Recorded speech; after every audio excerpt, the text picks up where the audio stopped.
Bajet Johor 2017.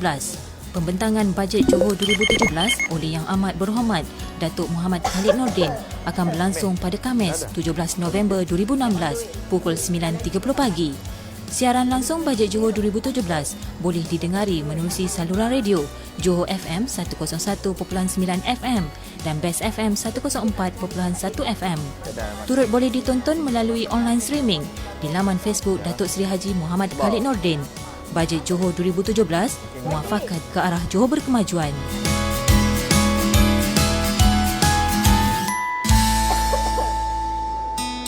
Nak cari kaedah maknanya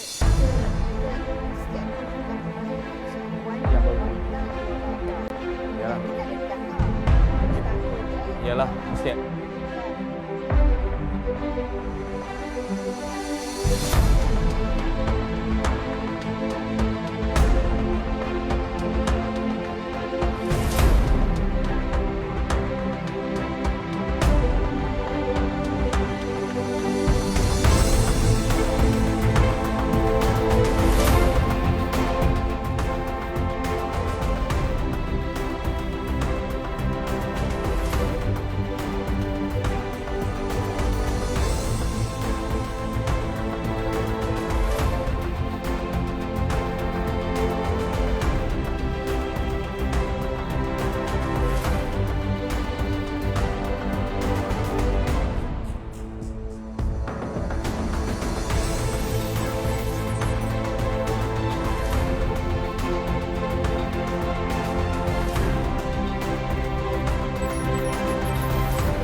Bajet Johor 2017. Pembentangan Bajet Johor 2017 oleh Yang Amat Berhormat Datuk Muhammad Khalid Nordin akan berlangsung pada Khamis 17 November 2016 pukul 9.30 pagi. Siaran langsung Bajet Johor 2017 boleh didengari menerusi saluran radio Johor FM 101.9 FM dan Best FM 104.1 FM. Turut boleh ditonton melalui online streaming di laman Facebook Datuk Seri Haji Muhammad Khalid Nordin. Bajet Johor 2017, muafakat ke arah Johor berkemajuan.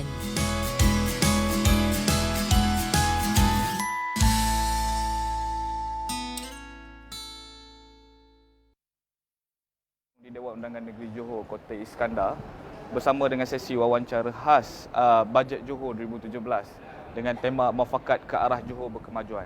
Bagi mereka yang menonton kami secara online, boleh juga follow di hashtag Bajet Johor 2017. Okey, pada hari ini bersama saya dua orang YB. Yang pertama adalah YB Puan Noshida Ibrahim yang merupakan adun daripada Buloh Kasab. Selamat datang YB. Dan yang kedua adalah YB Tuan Encioh Yap Kun yang juga merupakan adun daripada Paloh. Selamat datang YB. Jadi saya rasa saya mula bertanya kepada YB Puan Noshida. YB, kalau kita lihat dalam bajet Johor 2016 yang lepas, peruntukan yang diberikan kepada golongan wanita sebanyak 250,000 merangkumi dari aspek pemberian dan juga bantuan peralatan perniagaan. Jadi pada pandangan YB, pada tahun ni, apakah sebenarnya harapan dan hasrat YB terhadap bajet Johor 2017? Okey. Bismillahirrahmanirrahim. Terima kasih saudara Firdaus. Saya ingin mengulas sedikit berkenaan bajet tahun lepas yang mana menjurus kepada wanita dan keusahawanan, dan pada tahun ini juga kita mengharapkan bajet tersebut adalah bajet yang lebih luar biasa menjurus kepada wanita. Jadi sesi bajet 2017 yang mana kita nantikan oleh seluruh lapisan masyarakat selepas bajet itu telah diumumkan oleh Yang Amat Berhormat Perdana Menteri kira-kira 2 bulan yang lepas, dan kita mengharapkan bajet ini mengambil kira tentang masyarakat sejauh mana melihat komitmen kerajaan dalam kita melakar inisiatif supaya ianya terus menjamin kesejahteraan dan dapat mengurangkan masalah bebanan rakyat yang kita lihat sekarang ni agak kritikal, membabitkan peningkatan bebanan keuangan dan seterusnya akan menentukan kemampuan pihak kerajaan negeri ataupun pihak kerajaan sama ada mampu menarik sokongan keyakinan rakyat atau sebaliknya. Jadi kita nampak antara isu-isu yang cukup sensitif pada kali ini adalah peningkatan kos sara hidup, yang mana kos peningkatan sara hidup ini amat berlaku mendadak, dan kita lihat kita sendiri suka mengawal keadaan tersebut. Jadi kita dalam keadaan sedemikian, rakyat nampak dalam keadaan sangat tersepit dalam cabaran yang semakin mencabar ini. Kita juga tahu nilai ekonomi kita sekarang ini ada juga melibatkan nilai mata wang kita yang tidak stabil. Jadi akhirnya ianya akan menyebabkan harga barang yang mendadak dan sekaligus kita tidak dapat menilai ataupun tidak dapat mengurangkan pegangan wang tunai dalam kalangan rakyat itu sendiri. Jadi tentulah kalau soal tentang harapan dan hasrat untuk golongan wanita, pertamanya saya ingin mengucapkan terima kasih kepada pihak kerajaan negeri yang mana telah memperuntukkan bajet yang lalu, dan saya yakin peruntukan tersebut telah pun dimanfaatkan sebaiknya. Jika menyoal saya tentang hasrat, pastilah harapan saya peruntukan lebih besar akan diperuntukkan untuk tahun ini. Hasrat kita mahu lebih banyak lagi wanita, bajet-bajet khusus berkenaan dengan wanita, dan kita mengharapkan semoga ianya dapat dirasai seluruhnya, khususnya ataupun khas kepada wanita-wanita golongan luar bandar. Terima kasih YB. Jadi kalau kita akan bersama YB kembali, jadi mungkin saya nak tanya sikit pada YB Teo. Dalam bajet Johor 2016, sebanyak 2 juta telah dibelanjakan, telah diperuntukkan untuk membaik pulih sekolah jenis kebangsaan Cina. Kalau kita lihat baru-baru ni timbul beberapa isu sensitif bila mana ada sesetengah pihak yang mula mempersoalkan vernacular school dan pelbagai, tetapi kerajaan negeri mengambil pendekatan sebaliknya dengan terus memberi bantuan dan galakan kepada sekolah-sekolah jenis kebangsaan Cina. Jadi soalan saya kepada YB, apa sebenarnya harapan dan keinginan masyarakat Cina di Johor terhadap kerajaan negeri? Mungkin YB boleh ulas sedikit. Jadi sebenarnya yang bajet tahun lepas, kerajaan negeri telah merumuskan bajet sebanyak 2 juta untuk baik pulih sekolah rendah bangsa Cina lah. Jadi itu memang satu usaha yang baik. Jadi memandangkan banyak sekolah Cina adalah bangunan-bangunan lama dan kebanyakannya contohnya ada yang telah dirosakkan oleh anak-anak dan banyak juga bumbung-bumbung telah bocor dan sebagainya. Jadi harapan kaum Cina ialah supaya kerajaan negeri dapat memberikan lebih banyak peruntukan kepada sekolah-sekolah Cina khasnya untuk bukan saja baik pulih tetapi juga untuk menambahkan sebahagian daripada kemudahan asas seperti bilik-bilik khas lah, contohnya perpustakaan, tandas ataupun balai-balai bacaan. Jadi usaha kerajaan itu memang usaha yang baik. Jadi memandangkan contohnya di Dun saya, sekolah-sekolah di Dun saya kebanyakan adalah bangunan yang lama dan bangunan ini perlu dibaik pulih daripada semasa ke semasa. Contohnya ada beberapa buah sekolah di Dun saya, bumbung telah rosak dan bocor dan kerap kali mereka menghadapi masalah terutama sekali waktu hujan. Dan ada juga sebahagian sekolah mereka menghadapi masalah tentang dia punya pendawaian. Pendawaian sudah lama. Jadi bila mereka pasang, contohnya pasang hawa dingin dan kebanyakan pada waktu tersebut bekalan elektrik akan trip disebabkan oleh mungkin pada peringkat awal itu adalah satu phase lah. Sekarang mereka perlukan mungkin 3 phase. Ya. Jadi harapan masyarakat Cina ialah supaya kerajaan negeri boleh lebih prihatin dan memberi peruntukan yang lebih besar lah pada tahun akan datang.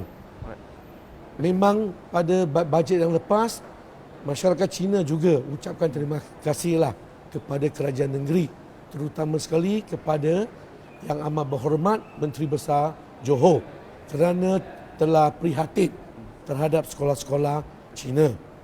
Jadi harapan saya juga sebagai seorang wakil rakyat, saya juga berharap bukan saja peruntukan untuk membaik pulih, kalau boleh juga boleh memberi sedikit peruntukan kepada pelajar-pelajar miskin, terutama sekali pelajar-pelajar di luar bandar menghadapi masalah. Contohnya sebahagian murid semasa mereka datang ke sekolah mungkin mereka tidak bersarapan di rumah. Jadi kalau kerajaan negeri boleh membekalkan sarapan kepada pelajar-pelajar ini, itu juga satu usaha yang sangat baik. Jadi YB, Ya. jadi saya just nak recap balik pada YB Puan Roshida tadi. Tadi YB Puan Roshida, seperti yang YB Teo kata, soal makanan, soal kos sara hidup yang seperti YB ulas tadi. Mungkin YB boleh further elaborate sebenarnya apa yang sebenarnya tekanan di masyarakat, pada masyarakat di luar bandar ni. Kalau kita kata soal tekanan kos sara hidup ni, dia memang sinonim dengan masyarakat di bandar. Okey, berkenaan dengan tekanan ataupun bebanan sara hidup masyarakat luar bandar. Kita tahu saya ada buat kajian sikit berkenaan dengan golongan wanita khususnya telah pun membelanjakan lebih kurang 90% daripada pendapatannya untuk keluarga masing-masing. Jadi kita nampak daripada segi pendapatan tersebut, itulah keperluan isi rumah dipenuhi, keperluan anak-anak dipenuhi, dan juga untuk diri sendiri orang kata adalah keutamaan yang terakhir. Kita fokuskan kepada rumah tangga. Jadi itulah kita balikkan semula berkenaan dengan bajet yang sedia ada itu. Kita mengharapkan semoga bajet tahun ini mengenai pembangunan wanita, kita mahukan ianya tumpuan ataupun melibatkan lagi pembangunan wanita lebih berfokus.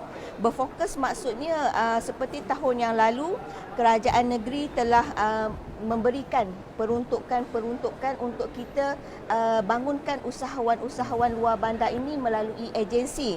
Tapi mungkin pada tahun ini kita boleh fikirkan kerajaan negeri mungkin boleh salurkan peruntukan tersebut melalui don-don dengan dengan jumlah yang tertentu dalam tempoh masa setahun. Kaedah macam ni saya rasa ianya dapat lebih berkesan khususnya kepada pengundi-pengundi, kerana kita kerajaan dan kita juga wakil Barisan Nasional, main kita adalah untuk kita meyakinkan rakyat dan kita nak menang pilihan raya. Itu kita punya main sebenarnya. Itu mileage politik. Tetapi jika kita melihat cara kita untuk menarik bukan menarik perhatian, menarik keyakinan rakyat itu sendiri, jadi benda-benda inilah, perkara-perkara inilah perlu kita ambil tahu. Seperti saya yakin setiap pejabat wakil rakyat ada satu data wanita luar bandar, usahawan kecil untuk kita bangunkan. Bukan sekadar kita hendak nama kita bantu, tetapi kita tidak mengangkat mereka sebagai usahawan di don kita sendiri. Selain daripada itu, saya lihat usahawan wanita ini perlu dibimbing. Dibimbing dengan kemahiran-kemahiran tertentu. Kita anggap seolah-olahnya ataupun setiap don itu kita pastikan mereka ini setiap don itu dapat melahirkan usahawan-usahawan wanita luar bandar ini, dari mana kita mulakan daripada bawah sehingga kita dapat lahirkan, jadikan dia seseorang ataupun usahawan yang boleh kita banggakan dalam satu masa tertentu.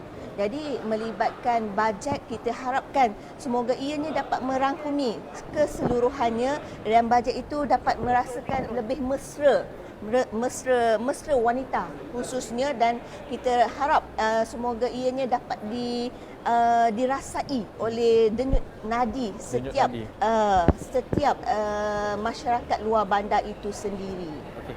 Terima kasih YB dan juga YB Teo. Kalau boleh saya rumuskan, kedua-duanya tadi adalah berkaitan dengan soal kenaikan sara hidup dan juga berkaitan dengan peruntukan tambahan, dan mungkin juga yang paling penting sebagai seorang adun adalah to have, orang kata apa, direct allocation. Betul. Dalam arti kata lain kepada adun-adun. Jadi itu merupakan harapan-harapan yang kalau boleh saya simpulkan pada hari ini. Jadi pada mereka yang berada di luar sana, macam seperti yang saya katakan pada awal tadi, jika ingin bersama-sama kami untuk memberi maklum balas dan juga pandangan, boleh bersama meletakkan hashtag Bajet Johor 2017. Jadi untuk itu, mungkin itu saja daripada kami, daripada saya, Firdaus Samad, daripada dalam sesi wawancara khas Bajet Johor 2017. Sekian, terima kasih. Bajet Johor 2017. Pembentangan Bajet Johor 2017 oleh Yang Amat Berhormat Datuk Muhammad Khalid Nordin akan berlangsung pada Khamis 17 November 2016 pukul 9.30 pagi. Siaran langsung Bajet Johor 2017 boleh didengari melalui saluran radio Johor FM 101.9 FM dan West FM 104.1 FM. Turut boleh ditonton melalui online streaming di laman Facebook Datuk Seri Haji Muhammad Khalid Nordin. Bajet Johor 2017 muafakat ke arah Johor berkemajuan. Kita ada esok tu. Dah tu. Okey, terima kasih puan, terima kasih banyak. Bang, tolong je bang, saya tak tahu kenapa saya punya ni tiba-tiba dia jatuh tadi kan. Terima kasih YB, terima kasih banyak. Yang ini betul, saya masuk. Tiba dekat sini, dia jatuh dekat. Sebab yang ni, tak belakang ni, dia akan letakkan tak beza dia. Boleh? Nampak tak? Kalau tak ada masa belakang.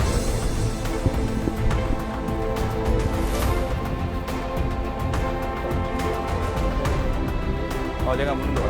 Tak elok. Oh, okey.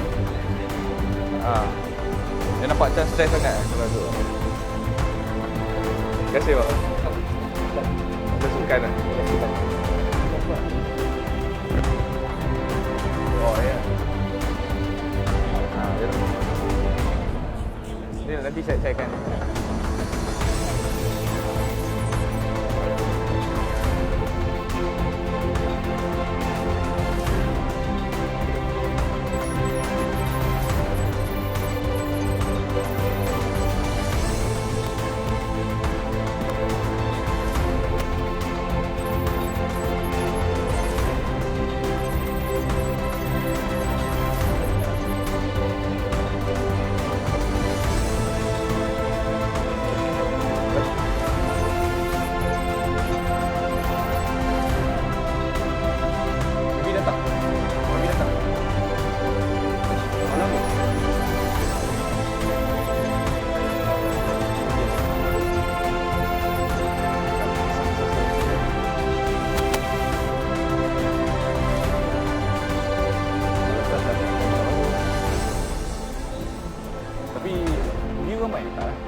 Jatuh dia.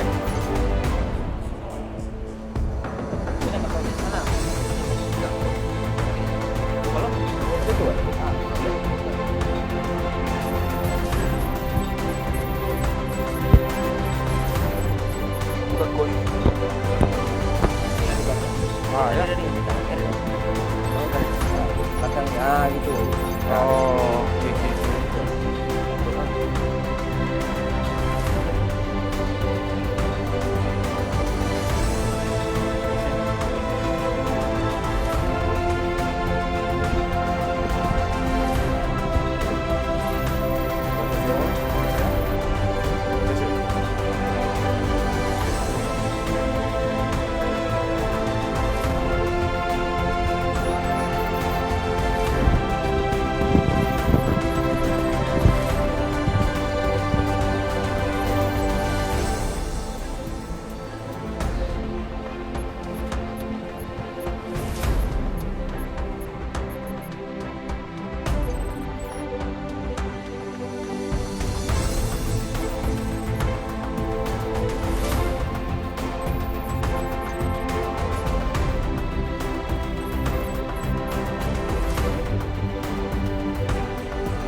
saya berharapkan dari segi terutama dari segi perumahan terutama di kawasan Kota Tinggi khususnya.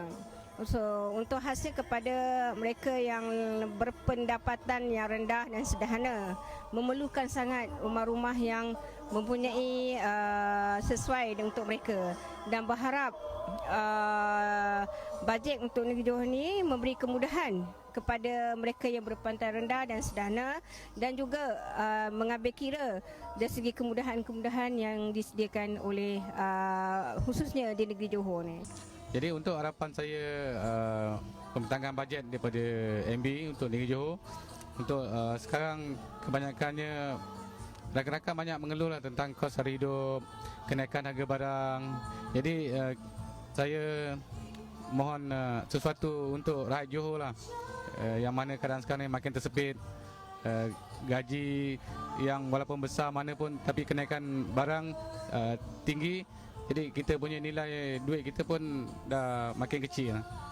Pandangan saya bagi bajet 2017 untuk negeri yang bertuah ini, kita perlukan dana tambahan bagi latihan kemahiran khususnya untuk masyarakat kaum India.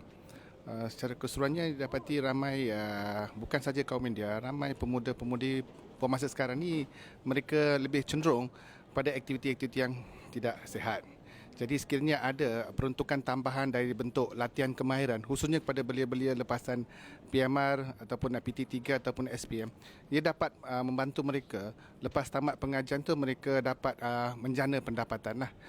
Harapan kami untuk bajet yang akan datang ini supaya kami mungkin diberi pertolongan daripada segi mungkin keuangan dan juga tidak ketinggalan daripada program-program yang boleh meningkatkan daya saingan mereka melalui mungkin program keusahawan ataupun seminar-seminar yang kita dapat memberi satu motivasi kepada para peniaga dan penjaja di sekitar bandaraya. Berkenaan dengan bajet Johor 2017, saya berharap agar dari segi pembangunan sukan dan belia di negeri Johor, diharapkan kerajaan negeri memberi penekanan dan perhatian dari segi pembangunan atlet dan belia. Sedia maklum, Johor akan menjadi tuan rumah pada SUKMA tahun 2020 dan insyaAllah saya mengharapkan bajet 2017 pada tahun ini akan memberi sedikit kepada pembangunan dari segi infrastruktur dan pembangunan atlet dalam negeri Johor. Dah start betul dah. Assalamualaikum dan salam muafakat Johor. Kita bersama kembali dalam sesi wawancara khas bajet Johor 2017. Pada hari ini kita bersama lagi dua orang wakil rakyat kerajaan negeri Johor. Dan bersama saya pada hari ini adalah YB Ayub Rahmat yang merupakan pengerusi Jawatankuasa Kesihatan dan Alam Sekitar negeri Johor. Selamat datang YB. Dan yang seterusnya adalah YB Asojan anak lelaki Muniandi yang merupakan ahli Dewan Undangan Negeri bagi kawasan Bukit Gambir. Selamat datang YB. Jadi saya rasa saya mula dulu dengan YB Datuk Ayub. YB Datuk. YB Datuk, kalau kita lihat dalam keadaan ekonomi yang boleh saya katakan tidak stabil dengan kenaikan harga minyak global yang tidak menentu dan juga mungkin kerisauan rakyat mengenai kenaikan harga barang tu semakin hari semakin mendesak. Jadi pada pandangan YB, bagaimana sebenarnya strategi dan juga sinergi yang cuba dibawa oleh Yang Amat Berhormat Menteri Besar dan juga Barisan Esko dalam merangka bajet Johor pada tahun ini? Assalamualaikum warahmatullahi wabarakatuh. Salam muafakat Johor. Dan itu juga yang menjadi salah satu daripada persoalan dalam benak pemikiran saya. Kerana kalau kita tengok dari segi senario yang berlaku di negeri-negeri yang ada, kebanyakan daripada negeri termasuk kerajaan persekutuan, bajet yang dicatatkan, yang diumumkan adalah bajet defisit. Kita tengok bagaimana kerajaan persekutuan defisit lebih kurang 3.2% daripada GDP Malaysia. Kemudian kita tengok bagaimana Penang yang mencatatkan lebih kurang defisit lebih kurang 100 juta lebih. Dan Selangor defisit 900 juta. Dan juga Kedah lebih kurang dalam 75 juta. Dan kalau kita lihat kembali kepada kerajaan negeri, kita sejak daripada 2013 di mana Yang Amat Berhormat Datuk Muhammad Khalid Nordin memegang tampuk kerajaan negeri, bajet yang pertama yang telah pun diumumkan dan juga menjadi realiti adalah merupakan bajet lebihan daripada 2013, 2014, 2015 dan juga di 2016 ini ia mencatatkan lebihan kepada bajet yang ada. Maka apabila kita lihat tentang Bajet Johor 2017, pembentangan jadi bajet persoalan Johor kita adakah 2017 tahun 2017 bajet yang akan diumumkan sebentar lagi juga menjurus kepada defisit ni bajet lebihan ataupun bajet kurangan ataupun defisit. Dan kalau kita lihat dari segi apa yang berlaku daripada lebihan surplus yang ada dalam tempoh 3-4 tahun ini, kerajaan negeri mempunyai kekuatan lebih kurang dalam 1.1 bilion ringgit. Dan inilah yang sebenarnya yang ingin kita lihat tentang apakah yang ingin dilontarkan oleh Yang Amat Berhormat Menteri Besar dalam keadaan senario yang sebenarnya tidak menentu. Tetapi kalau kita lihat dari segi apa yang telah pun dinyatakan oleh Yang Amat Berhormat Menteri Besar dalam akhbar beberapa hari lepas, fokus utama adalah untuk kemakmuran pembangunan material, memkukuhkan jati diri masyarakat serta menyelesaikan masalah rakyat. Maka itu kerana topik utama rakyat hari ini terutama di Johor adalah berkaitan tentang keresahan yang berkaitan tentang situasi ekonomi itu yang mencengkam dalam kehidupan mereka. Maka dengan 3 elemen utama yang dinyatakan oleh Yang Amat Berhormat dalam akhbar tempoh hari adalah salah satunya bagaimana untuk kita menyelesaikan masalah rakyat. Tetapi pada masa yang sama, rakyat Johor harus faham bahawa kerajaan negeri dengan juga kerajaan pusat adalah merupakan entiti yang berbeza. Kerana banyak perkara yang disentuh oleh rakyat hari ini sebenarnya bukan di bawah kuasa kerajaan negeri. Jadi itu yang harus difikirkan. Tetapi saya lihat bahawa antara elemen yang mungkin ditekankan oleh Yang Amat Berhormat Menteri Besar dalam bajet kali ini adalah berkaitan yang pertama akan memberikan kesinambungan atas komitmen untuk memberikan peluang dan juga membina lebih banyak rumah mampu milik. Itu yang pertama. Kerana itu adalah merupakan di antara topik pertama yang telah pun dibawa oleh Yang Amat Berhormat Menteri Besar melalui Pelan Suara Hati Johor, yang mana rakyat memang Johor ini memang memerlukan rumah-rumah seperti ini, rumah mampu milik, rumah mampu milik Johor, rumah kos rendah Johor dan sebagainya. Dan ini saya yakin ini akan terus diberikan tumpuan oleh Yang Amat Berhormat Menteri Besar. Kemudian yang kedua adalah untuk membantu masyarakat bandar, terutamanya dari segi kos kehidupan yang mungkin meningkat, yang menjurus kepada saya nyatakan tadi adalah untuk menyelesaikan masalah berkaitan tentang pengangkutan awam Johor yang mungkin akan diberikan penekanan oleh Yang Amat Berhormat Menteri Besar. Kemudian yang kedua adalah bagaimana kita nak memberikan peluang kepada rakyat Johor untuk mendapatkan sumber makanan ataupun membeli keperluan makanan dengan kadar yang agak rendah. Kita dah ada kedai satu Malaysia dan mungkin di Johor sebelum ini Yang Amat Berhormat telah pun umumkan tentang IMCOP. Jadi itu mungkin akan diperkukuhkan dan sebagainya, dan itu sebenarnya yang dituntut oleh rakyat. Yang seterusnya adalah tentang bagaimana untuk kita nak melahirkan generasi Johor agar ia dapat menyesuaikan diri dengan Johor berkemajuan. Yang Johor kita lihat gagasan Johor kemajuan di mana pembangunan itu cepat. Sama ada TVET itu technical saya akan pergi pada gagasan Johor kemajuan tadi. Maknanya dari segi apa penekanan yang harus diberikan. Jadi itu yang perlu dilihat penekanannya oleh Yang Amat Berhormat. YB, nanti saya akan pergi kepada gagasan Johor kemajuan tu. Cuma YB Asojan, saya nak tanya, kalau kita lihat pada tahun lepas, program inklusif masyarakat India dengan bajet sebanyak 6 juta tambahan 50% berbanding bajet sebelumnya. Jadi sebenarnya ada berlakunya trend peningkatan bantuan peruntukan kepada masyarakat India. Jadi sebenarnya adakah YB berpandangan bahawa ini pada tahun ini juga ada berita-berita baik pada masyarakat India terutamanya di Johor? Okey, salam sejahtera dan salam muafakat Johor.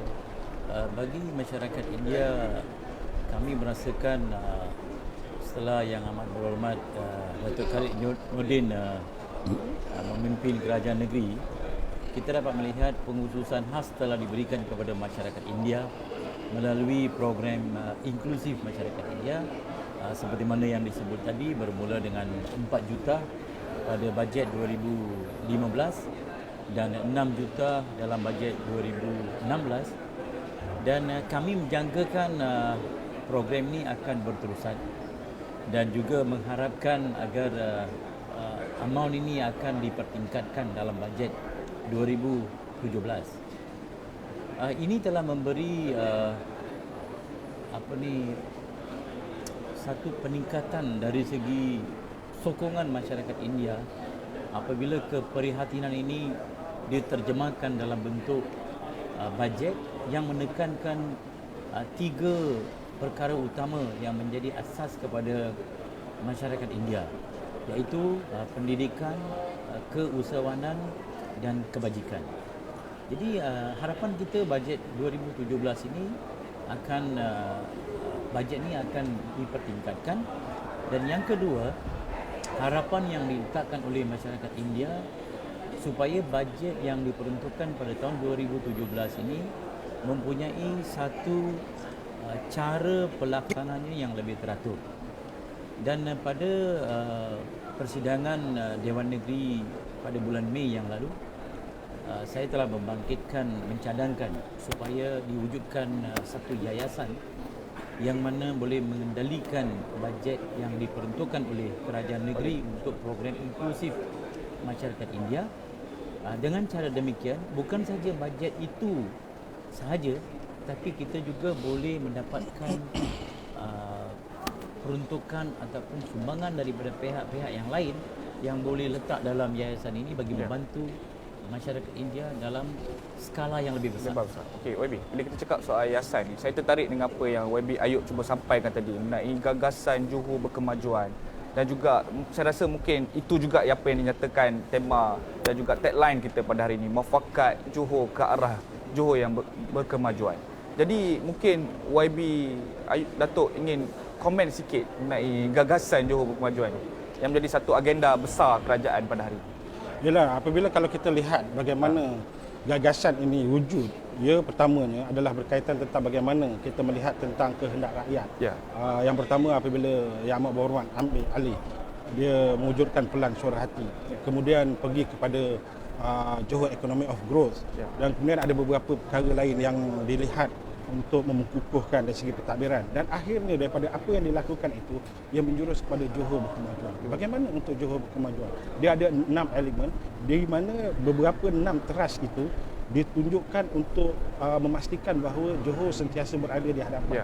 Johor Lestari contohnya di bawah portfolio saya menekankan bagaimana untuk kita memastikan bahawa keadaan low carbon society berada dalam keadaan yang boleh dijadikan Johor ini sebagai negeri yang berada di hadapan, dan beberapa teras yang lain, terutama bagaimana untuk menangani masalah kos hidup seperti saya katakan tadi, bagaimana untuk menyediakan pengangkutan awam, dan juga untuk memastikan bahawa pendidikan tidak kiralah menggunakan TVET ataupun pendidikan agama itu menjadi sebahagian. Jadi lebih kepada pendidikan kemahiran itu, dan juga yang TVET itu memang kemahiran, dan juga untuk memastikan bahawa rakyat Johor dia sebenarnya dapat memenuhi apa yang dikehendaki oleh Johor berkemajuan.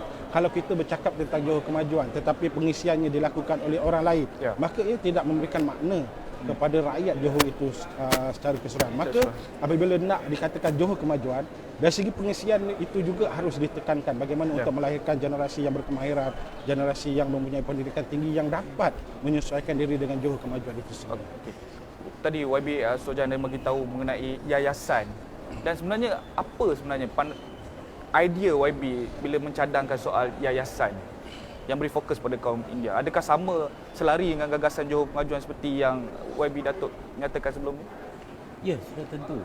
Sebab gagasan Johor Berkemajuan ini adalah satu konsep baru di bawah pentadbiran Yang Amat Berhormat Datuk Khalid Nordin. Ia merangkumi, ia merupakan satu program inklusif yang melibatkan penduduk pelbagai kaum yang dikategorikan di bawah bangsa Johor. Jadi dalam erti kata tersebut, yayasan ini sebenarnya akan merangkumi segala-galanya. Ia tidak menjurus kepada bidang-bidang yang dimaksudkan sebelum ini, tapi ia lebih meluas daripada apa yang telah digariskan.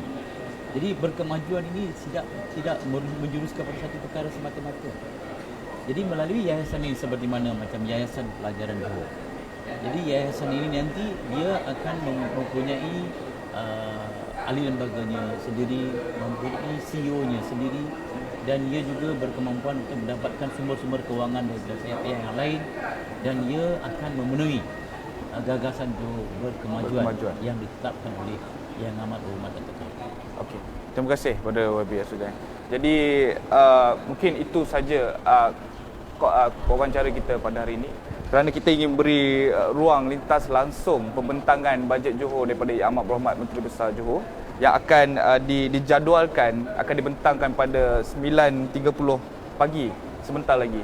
Jadi pada mereka yang mengikuti kami secara langsung di Facebook, jangan lupa untuk terus bersama-sama mengikuti kami selepas pembentangan bajet kerana kita akan memanggil penganalisis akademik dan juga wakil-wakil industri untuk bersama-sama dengan kami bagi mengulas dan mengupas secara lebih terperinci mengenai bajet Johor 2017. Jadi mungkin itu saja daripada saya pada ketika ini, dan seperti saya nyatakan tadi, bagi mereka yang mengikuti kami secara online, teruskan dengan hashtag bajet Johor 2017. Jadi sekian, terima kasih dan salam muafakat Johor. Bajet Johor 2017 oleh Yang Amat Berhormat Datuk Muhammad Khalid Nordin akan berlangsung pada Khamis 17 November 2016 pukul 9.30 pagi.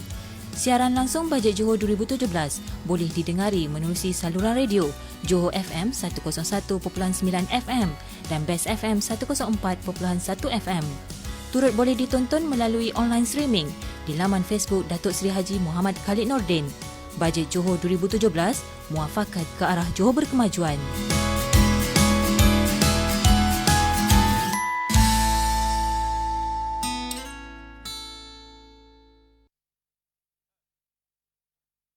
Saya berharapkan dari segi terutama dari segi perumahan, terutama di kawasan Kota Tinggi khususnya.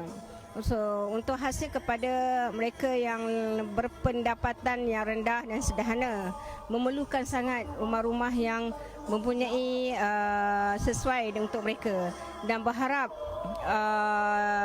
bajet untuk negeri Johor ini memberi kemudahan kepada mereka yang berpendapatan rendah dan sederhana, dan juga mengambil kira dari segi kemudahan-kemudahan yang disediakan oleh khususnya di negeri Johor ni. Jadi untuk harapan saya pembentangan bajet daripada MB untuk negeri Johor, untuk sekarang kebanyakannya rakan-rakan banyak mengeluhlah tentang kos hari hidup, kenaikan harga barang. Jadi saya mohon sesuatu untuk rakyat Johor lah, yang mana keadaan sekarang ni makin tersepit, gaji yang walaupun besar mana pun tapi kenaikan barang tinggi. Jadi kita punya nilai duit kita pun dah makin kecil. Pandangan saya bagi bajet 2017 untuk negeri yang bertuah ini, kita perlukan dana tambahan bagi latihan kemahiran khususnya untuk masyarakat kaum India. Secara keseluruhannya didapati ramai bukan saja kaum India, ramai pemuda-pemudi pemasa sekarang ni mereka lebih cenderung pada aktiviti-aktiviti yang tidak sihat.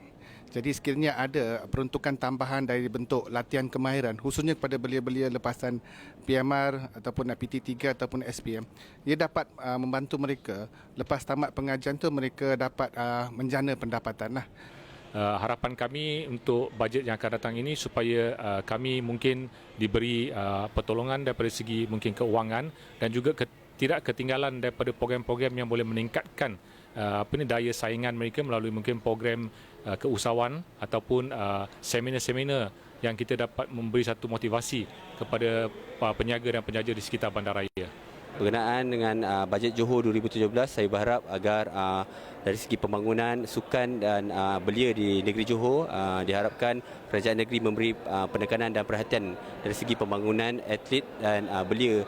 Sedia maklum, Johor akan menjadi tuan rumah pada SUKMA tahun 2020 dan insyaAllah saya mengharapkan bajet 2017 pada tahun ini akan memberi sedikit kepada pembangunan dari segi infrastruktur dan pembangunan atlet dalam negeri Johor.